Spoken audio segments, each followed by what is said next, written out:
शूरवीरों और महारानी और सत्राणियों की वो महान भूमि है जिनकी झलक आज भी कायम है।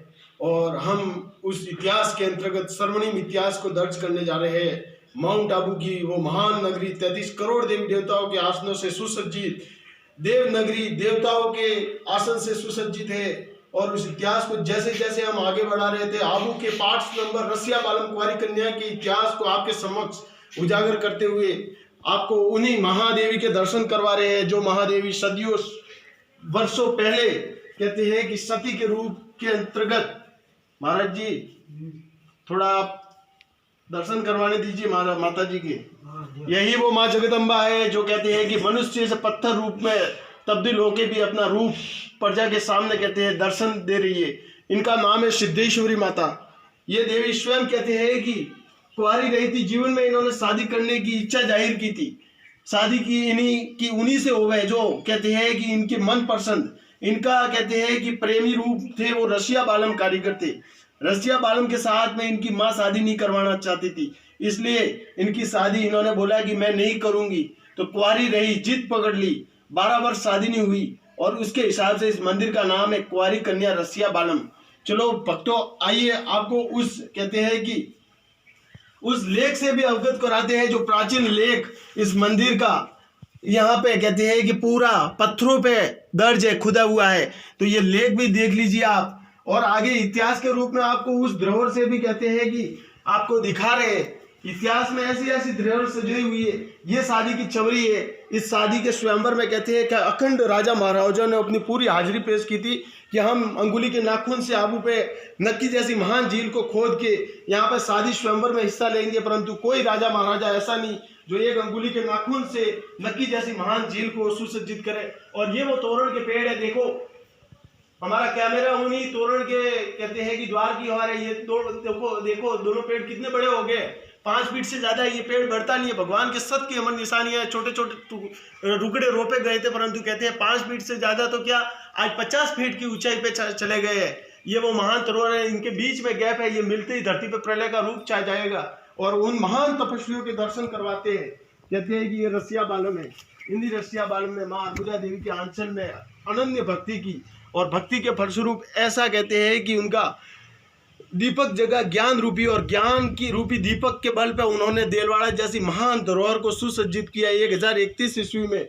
और रसिया बालम ने उन्हीं के फलस्वरूप माँ अर्बुदा देवी के आंचल में भक्ति सजोते हुए अंगुली के नाखून से झील खोद के और हाथी घोड़ों पर सवार होकर बारात लेके पहुंचे थे। परंतु सासू माँ ने मुर्गे का रूप धर दिया, जो कुकड़े की आवाज निकाली थी। ये सामने पत्थर का ढेर दिख रहा है, यहाँ पे कुकड़े की आवाज निकाली और कहते हैं कि जैसे ही कुकड़ा बोला तो बारातियों ने समझा सवेरा हो गया है, परंतु वो सवेरे की वेला नहीं थी। वो एक कहते हैं कि सासू माँ के दिल में वो कलंक रूपी कहते हैं कि कलंक रूपी अभद्रता व्यवहार ले रही थी। तो वो स्वयं एक रात में कुकड़े की आवाज उसकी सासू माँ की बोली गई थी। वो रात का 1 बजे का समय था। बिल्ली का रूप धारण किया इन महान तपस्वी ने कहते हैं कि, और सासू माँ का गला दबोच दिया था। और उसी के कहते हैं कि विष का प्याला देख पी लिया उन्होंने, स्वयं अपने आप प्रकट किया था जो इनके हाथ में है। ये है विष का प्याला, ये विष का प्याला है। ये वो माँ भद्रकाली देवी है जो रसिया बालम की कुल देवी है। साथ में गजानन जी भगवान विराजमान है। ये मंदिर कहते हैं बहुत समय पुराना है। इस आबूराज के अंचल में देलवाड़ा नगर है। ये 1031 ईस्वी में सजवाया गया था। दिल लगन मन से काम किया तो इस नगर का नाम देलवाड़ा हो गया। ये नगर तो बहुत प्राचीन है। ये नगर आज से नहीं 5,500 वर्षों से विद्यमान है। पांडव इस नगर में आए थे और ये सामने वाली धरोहर उन्होंने कायम की थी पिंडारक तीर्थ के रूप में।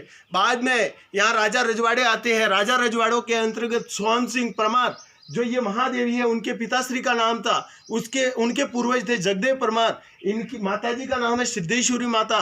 कुंवारी रहने से कुंवारी कन्या, माता पार्वती के अवतार है, भगवान भोलेनाथ के अवतार शिव जी रसिया बालम है। और देवी की जो माँ है वो वीरमती कुंवर के नाम से जानी गई उस समय में, जो आज भी उनका इतिहास दर्ज है।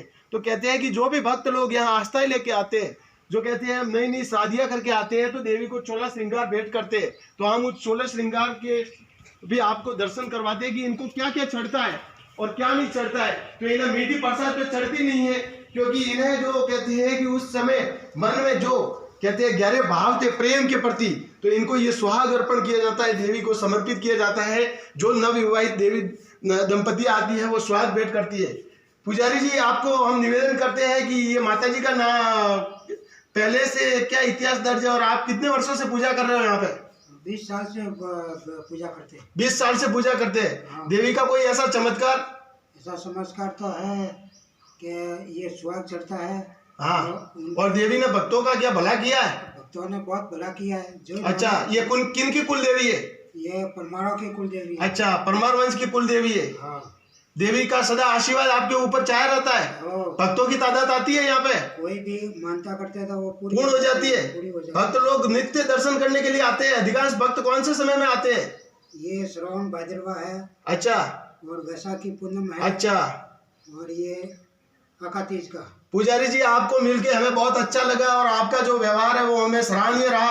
आपका हम हार्दिक आभार व्यक्त करते हैं। आशा करते हैं कि आप जो भी श्रद्धालुगण आए उनका दिल जीतने का काम करोगे। जय माता जी की।